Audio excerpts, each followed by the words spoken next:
Kısa bir boğaz havası. İşte bir kız aşık oluyor ama ulaşamıyor. Onun üzerine söylenen bir gerçekten bir söz. İki köy yan yana, iki köy, bir köyden bir köye aynı sınırda ikisi birbirini görüyorlar. Fakat işte şansları yok, konuşma şansları yok.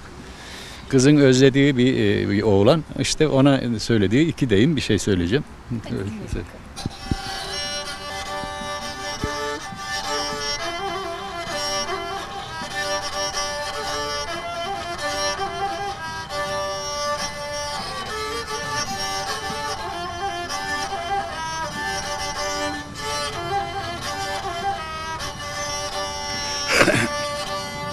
Akmuarın başına İzzet çıkmış taşına oy.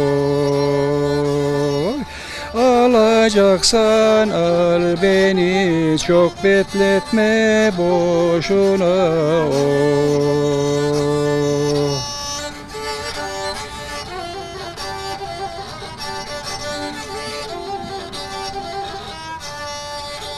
Akmuvarın engini, boldur taşın zengini o.